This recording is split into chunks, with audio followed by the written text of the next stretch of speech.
Oke, selamat datang kembali di Rekat Kapitalis episode ke-24 season ketiga. Kali ini gue sendiri untuk bawa Rekat Kapitalis karena teman-teman gue lagi berhalangan hadir. Kali ini gue akan membahas mengenai kenapa saham Unilever sulit naik. Meskipun di episode Rekat Kapitalis Retail pernah gue bahas ya mengenai saham Unilever, tapi kali ini gue akan sedikit membahasnya dari sisi market maker-nya atau bisa dibilang dari sisi fund manajernya, seperti kenapa si saham Unilever ini sulit naik. Salah satunya penyebabnya adalah si fund manager yang akan kita bahas kali ini. Oke, langsung aja kita mulai awal mula dari penurunan harga saham Unilever. Meskipun nggak awal mula ya, coba kita lihat dari chartnya si Unilever ini. Jadi kalau bisa dibilang saham Unilever itu sebenarnya terus naik ya, terus naik. Kita lihat Unilever monthly-nya. Nah, saham Unilever ini dari tahun 98 sampai di tahun sorry. Sampai di tahun 2017 itu sahamnya terus naik, uptrend luar biasa uptrend. Sahamnya uptrend terus. Tapi begitu memasuki tahun 2018, masa bullish-nya si Unilever ini mulai berakhir. Meskipun sempat rebound di tahun 2018 ya, sempat rebound. Namun akhirnya pada saat memasuki bulan September ya, 2019 itu saham Unilever kembali turun. Kita balik lagi ke Unilever. Nah, kalau kita lihat di sini adalah perubahan perhitungan indeks LQ45 yang diterapkan pada bulan Agustus tahun 2019 itu menyebabkan free flow market index weight dari Unilever turun dari 6,88% dari ISG menjadi hanya tinggal 2,81% untuk ISG-nya. Nah, pada sebelum Agustus tahun 2019 itu perhitungan indeks dari LQ45 adalah berdasarkan market cap. Jadi market cap paling besar di indeks LQ45 itu adalah BCA, BRI, Telkom, Bank Mandiri, HMSP, Unilever, Astra, BNI, Gudang Garam, dan ICBP. Namun begitu peraturan free float itu diterapkan secara full ya pada Agustus tahun 2019, itu jumlah yang dihitung untuk perhitungan indeks adalah jumlah saham yang bisa dimiliki oleh publik atau jumlah saham yang sahamnya cuma sampai 5%, nggak lebih dari 5% gitu. Nah, semenjak free float ini diterapkan, yakni hanya jadi perhitungan bobot saham untuk suatu indeks itu adalah berdasarkan dari jumlah saham yang dimiliki oleh masyarakat. Nah, berdasarkan jumlah saham yang dimiliki oleh masyarakat, ini kan BCA ini kan sekitar 40-an persen, 43%, 48%, gue agak lupa jumlahnya berapa. BRI itu juga 49%, Telkom juga 49%. Jadi masing-masing saham yang di atas ini free float-nya lumayan tinggi. Jadi menyebabkan bahwa free float-nya ini indeks weight-nya dari masing-masing saham ini menjadi cukup besar. Sedangkan kasusnya untuk Unilever itu sendiri jumlah saham yang dimiliki oleh publiknya hanya sekitar 15%. Ya, 15% yang nggak lebih. Jadi meskipun si harga sahamnya ini naik luar biasa, tapi karena jumlah saham yang dimiliki oleh publiknya hanya 15%, oleh karena itu perhitungan terhadap indeksnya menjadi turun dari 6,88% menjadi 2,81%. Dan ini harganya didasarkan pada saat tahun 2019 ya, yakni pada 18 Juni tahun 2019. Ini juga sumber dari Samuel Sekuritas sama Bloomberg. Jadi pada saat itu indeks weight dari Unilever turun dari 6,88% sampai 2,81%. Itu salah satu penyebab trigger pertama dari Unilever itu kenapa turun pada saat Agustus 2019 sampai saat ini. Meskipun sempat rebound ya. Kemudian ISG tadinya kan perhitungan free float itu kan hanya di indeks LQ45, kemudian IDX 30. Kalau nggak salah hanya 9 indeks yang menggunakan berdasarkan perhitungannya free float ya, indeks free float. Tapi pada mulai April 2022 ini Bursa Efek Indonesia mulai menerapkan bahwa free float itu diterapkan terhadap seluruh indeks saham yang ada di Bursa Efek Indonesia. Nah, apa sih arahnya gitu? Kalau kita lihat di sini kan, tadi gue udah bilang ya, si BCA, BRI, Telkom, Astra, Bank Mandiri, BNI, Unilever, itu kita lihat di sini. Free float portionnya si BCA itu 45%, BRI 43%, Telkom 47%, Bank Mandiri 38%, sedangkan Unilever hanya 15%. Memang kalau dari weight di IISG itu sekarang ya, ini pakai harga saat ini ya, di tahun 2021. Sekarang itu weight BCA terhadap IISG itu 11,3%, BRI 7,4%, Telkom 4,8%, Bank Mandiri 4%, sedangkan Unilever 3%, 3,1%. Naik ya dari tahun 2019 2,41 menjadi 3,1. Namun begitu nanti diterapkan perhitungan IISG berdasarkan free float, di mana yang dihitung hanya 15% aja, 15% dikali harga sahamnya, yakni jumlah saham yang beredar. Misalnya gini, free float itu misalnya gini, ada jumlah saham yang beredar, jumlah saham yang yang dimiliki oleh suatu saham misalnya 1 miliar lembar. Nah, berapa sih yang jumlah saham yang dimiliki oleh publiknya? Nah, jumlah saham yang dimiliki oleh publiknya ini bisa dibilang adalah free float portion. Free float portion ini katakanlah Unilever ya, misalnya jumlah seluruh sahamnya ada 1 miliar lembar saham, free float portionnya hanya 15%, yakni kau bilang 150 juta lembar saham ya. Nah, yang dihitung untuk IISG itu pakai berdasarkan free float ya hanya 150 juta lembar saham, bukan yang 1 miliar lembar saham. Jadi kalau misalnya dulu 1 miliar lembar saham dikali harga sahamnya, sekarang hanya 150 juta dikali harga sahamnya. Dapatlah market cap-nya yang berdasarkan free float. Jadi makin lama makin berkurang. Karena si Unilever ini hanya free float-nya 15%, jadi weight-nya itu jadi makin kurang, jadi 3,1 hanya tinggal 1,4% aja, atau kurang sekitar 1,7%. Sedangkan si BCA, BRI, oh ya, pada saat nanti diterapkan pada April 2022, jumlah saham yang paling besar itu di cap atau ditetapkan sebesar hanya maksimal 9%. Jadi nggak boleh ada saham yang lebih dari 9% lebih gitu. Jadi hanya di cap-nya 9%, kemudian Telkom 7,1%, Bank Mandiri 4,8% pada saat nanti diterapkan. Ini hanya ilustrasi aja ya, pakai harga saham di tahun 2021. Karena pasti di 2022 nanti harga sahamnya akan berbeda lagi. Nah, itu yang menyebabkan bahwa banyak fund-fund besar, banyak investor-investor besar, karena memang dia bikin suatu fund atau bukan suatu reksadana berdasarkan dari indeks, di mana indeksnya ini juga harus dilihat per masing-masing, bahwa kalau misalnya ada suatu saham yang indeks weight-nya turun terlalu tajam, pasti dia akan mengurangi porsinya porsinya di suatu saham tersebut. Contohnya ini Unilever itu. Unilever pertama kali dihajar tahun 2019 pada Agustus ya, dia menurun di LQ45, kemudian di April 2022 makin turun lagi jadi sekitar 1,4%.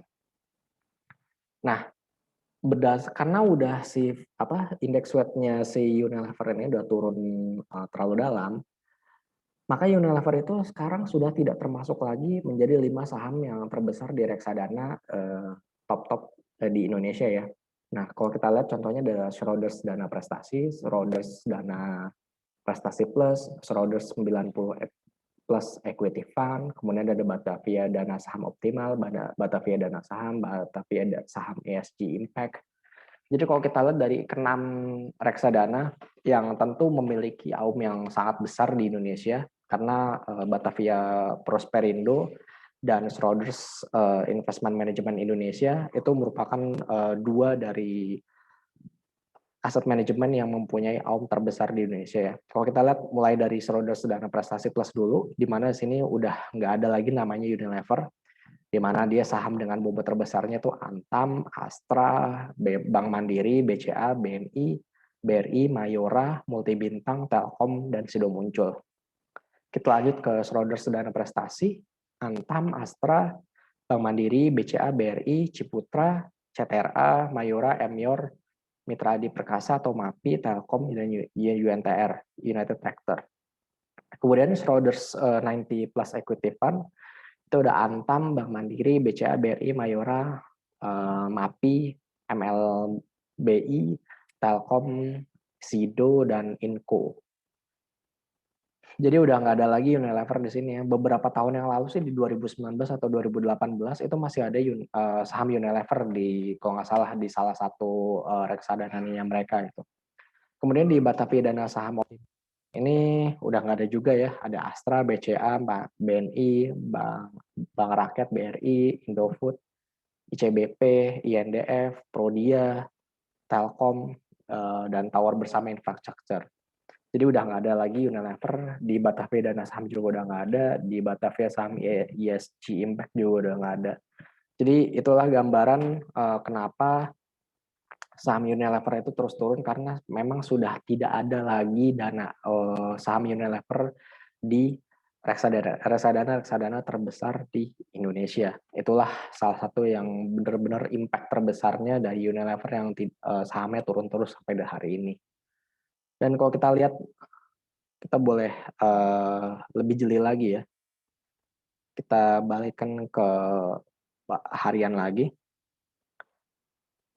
Nah, kalau kita lihat ceritanya di 2018 yang lalu ya,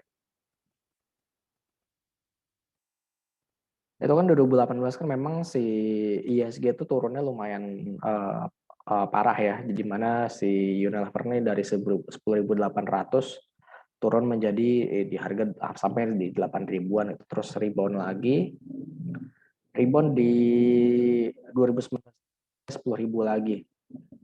Tapi giliran Mei itu turun lagi dan naik lagi sampai di bulan September.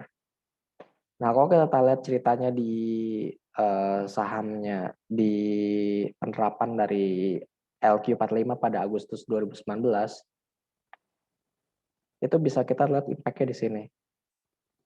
Di mana di Agustus itu sahamnya dinaikin, soalnya memang nggak ada impact-nya gitu dibilang, bisa dikatakan. Tapi mulai dari bulan September 2019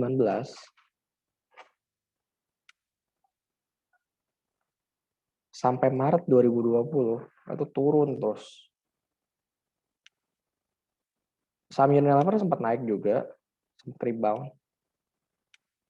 sempat rebound ke 8.500-an ya. Tapi setelah rebound, saham Unilever turun lagi sampai detik ini. Jadi itu perkembangan dari saham Unilever deh. Pada saat di bulan September itu sempat naik, seolah Unilever nggak ada impact-nya tuh dari penerapan free float yang diterapkan di indeks LQ45, tapi pada saat di bulan September Unilever sahamnya diturunin sampai di bulan Maret 2020, kemudian dinaikin sebentar sampai bulan Mei, kemudian dari bulan Juni sampai detik ini saham Unilever masih dalam fase downtrend. Bahkan kalau bisa dibilang saham Unilever ini udah ngelewatin supportnya ya, yakni supportnya itu di 5.300-an lah, 5.200-an itu udah dilewatin. Dan mungkin saham Unilever sayangnya mungkin akan menuju ke level selanjutnya mungkin di 4.500-an ya untuk selanjutnya. Dan itu lumayan jauh banget dari titik tertingginya 9.000 sekarang udah di 4.500-an. Gua nggak tahu sampai di mana dari penurunan harga saham dari Unilever. Tapi kalau kita katakan dari valuasi Unilever memang makin lama itu makin premium. Kalau kita lihat dari 2005 sampai 2009 itu PE dari Unilever itu hanya 20-an kali ya, dari 22 sampai 27 kali, 28 kali. Kemudian memasuki tahun 2010 sampai 2015 itu PE-nya makin lama makin naik dari 37 kali hingga ke 48 kali. Dan pada 2016 sampai 2018 itu 2017 puncaknya sampai PI-nya itu sampai mencapai 60,89 kali, itu puncak tertingginya dari Unilever, harga saham Unilever. Kemudian pada saat terjadi koreksi turun, PI-nya 38,15, 43 dan 39. Namun tetap aja saham dari Unilever ini tergolong lumayan mahal sebenarnya, meskipun Unilever itu udah perusahaan besar Tapi yang perlu dilihat adalah EPS growth-nya makin lama makin menurun trennya dari tahun 2011 sampai 2015, kemudian sempat rebound, sampai sekarang turun lagi. Itu yang perlu kita perhatikan di sini bahwa sebenarnya valuasi Unilever itu semakin premium, namun pertumbuhan EPS-nya makin melambat. Nah, mungkin kita balik lagi ke chart-nya. Tadi kan gue bilang mungkin di kisaran 4.500-an, dan gue juga nggak tahu sampai mana batas harga penurunan dari saham Unilever, tapi mudah-mudahan di 4.500-an itu berhenti ya, dan kemudian sideways, tapi gue nggak berharap banyak lagi karena memang Unilever udah nggak dipegang banyak fund besar lagi seperti dahulu kala di masa-masa jayanya, dan mungkin hanya kinerja yang sangat baik lah yang bisa menolong saham Unilever, atau seperti yang udah gue bilang di episode Market Capitals Reviews, mungkin kalau misalnya Unilever mau naikin porsi free float portionnya ya, jadi dari 15% menjadi 25% atau 30%, mungkin banyak fund yang mulai mengincar Unilever lagi untuk dimasukin lagi ke dalam portofolio reksadana mereka. Jadi kuncinya itu ya, antara pertumbuhan Unilever yang bisa revival, yang bisa tumbuh tinggi lagi, atau yang kedua adalah meningkatin free float portionnya dari 15% mungkin menjadi 20% atau 25%. Itu salah satu cara untuk meningkatin harga saham dari Unilever. Dan satu lagi mungkin karena Unilever sudah sangat besar, mungkin dia bisa ngakuisisi perusahaan yang lebih kecil lagi, atau ya, tapi kalau dia ada sebenarnya satu lagi sih merger, tapi nggak mungkin Unilever merger dengan perusahaan di Indonesia karena memang Unilever udah terlalu besar untuk merger. Palingan Unilever ini mengakuisisi perusahaan consumer yang lebih kecil lagi. Jadi mungkin itu aja dari gua, Farhan. Semoga menjawab kenapa saham Unilever sulit naik. Jawabannya adalah karena memang Unilever udah banyak nggak dimiliki oleh fund-fund manajer besar, kemudian pertumbuhan IPS yang melambat, kemudian ada juga kebijakan dari Bursa Efek Indonesia yang menerapkan sistem free float yang tadi sebelumnya pakai market cap, sehingga bobot dari Unilever ini makin lama makin turun. Disclaimer, segala rekomendasi dan analisis saham oleh Kapitalis melalui YouTube dan podcast hanyalah opini pribadi. Kami tidak bertanggung jawab atas keuntungan dan kerugian yang Anda alami dari aktivitas investasi yang Anda lakukan. Jangan lupa untuk like dan subscribe akun YouTube dari Kapitalis. Farhan pamit undur diri dulu, kita akan berjumpa kembali di episode berikutnya.